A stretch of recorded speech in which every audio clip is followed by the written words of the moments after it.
আপনারা যদি আপনাদের পুরনো জিমেলকে ভুলে যান অথবা আপনারা যদি পুরনো জিমেলকে হারিয়ে ফেলেন, তাহলে সেই সব জিমেলগুলিকে আপনারা আবার কেউ করে আপনাদের মোবাইলে নিয়ে আসবেন, সেটা স্ক্রিপ্টে দেখাবো। মানে আপনার কেউ করে সেই জিমেলগুলিকে খুঁজে বের করবেন।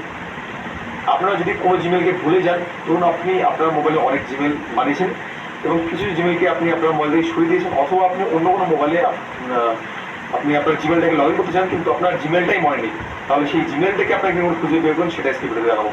তো চলুন ভিডিও শুরু করা যাক। তো এর জন্য কিন্তু আপনাদেরকে এই ভিডিওটা শেষ করে দেখতে হবে। শেষ করে দেখলে আপনারা ইজিলি এটা করতে পারবেন। ভিডিওটা ছোট্ট হবে, তাই আপনারা ধৈর্য সহকারে শেষ করে দেখবেন। তো চলুন ভিডিওটি শুরু করা যাক। তো এটার জন্য ফার্স্ট আপনারা আপনাদের মোবাইলে যে জিমেল আছে সেই জিমেল ওপেন করবেন। এটা প্রত্যেকজনের মোবাইলে থাকবে। তো আপনার জিমেল ওপেন করবেন। জিমেল ওপেন করার পর এদিকে যে উপরে লোগো আছে এই লোগোতে ক্লিক করুন। এই লোগোতে ক্লিক করার পর এরকম ইন্টারফেস আসবে। তার নিচে আপনারা একটু দেখতে পাবেন অ্যাড অ্যানাদার অ্যাকাউন্ট। তো আপনাদের এই অ্যাড অ্যানাদার অ্যাকাউন্টে ক্লিক করতে হবে। তো অ্যাড অ্যানাদার অ্যাকাউন্টে ক্লিক করার পর আপনাদের এখানে গুগলে ক্লিক করতে হবে। তো আপনার গুগলে ক্লিক করবেন।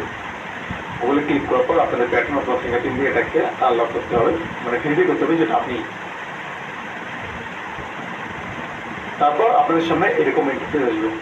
তো এবার আপনাদের কি করতে হবে, আপনারা কিন্তু এখানে আপনাদের ইমেল অথবা ফোন নাম্বার কিন্তু দিবেন না।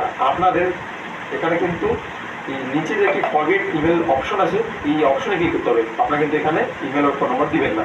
এই নিচে যে ফরগেট ইমেল অপশনটি আছে বা লেখাটি, মানে এই লেখাটির মধ্যে আপনারা ক্লিক করবেন ফরগেট ইমেলে।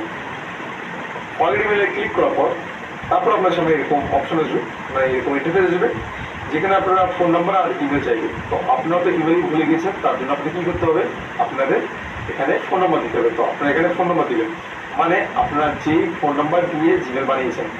আমরা যখন কোনো জিমেল ক্রিয়েট করি, তো সেই জিমেলটা ক্রিয়েট করার সময় কিন্তু আমাদের মোবাইলে একটা সিম থাকে, তো সেই সিমের নাম্বারটা দিবেন। অথবা আপনারা যদি কোনো নাম্বার দিয়ে কোনো জিমেল বানিয়ে থাকেন, তো সেই নাম্বারটা দেবেন।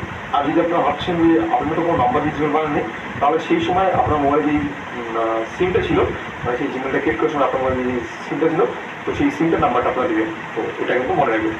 তো আপনারা এখানে আপনাদের মোবাইল নাম্বারটা দিয়ে দেবেন। আমি মোবাইল নাম্বারটা দিচ্ছি। মোবাইল নাম্বারটা দেওয়ার পর আপনাদের নেক্সটে ক্লিক করতে হবে। নেক্সটে ক্লিক করার পর এবার এখানে আপনাদের ফার্স্ট এবং লাস্ট নেম দিতে হবে।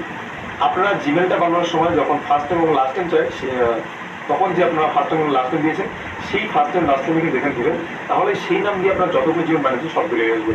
তো ফার্স্ট এবং লাস্ট নেমটা কিন্তু সঠিক দেবেন, আপনার যেই নাম্বার মানে যেই নাম দিয়ে জিমেলটা বানিয়েছেন। তো আমি নাম দিয়ে দিই আমার। তারপর আপনারা নেক্সটে ক্লিক করবেন। তো নেক্সটে ক্লিক করার পর আপনাদের একটু ওয়েট করতে হবে। এখানে দেখুন লেখা আছে this may take a few moments. তো আপনাদের কিছুক্ষণ ওয়েট করতে হবে। কিছুক্ষণ ওয়েট করার পর আপনারা সেই নাম্বার দিয়ে এবং সেই নাম দিয়ে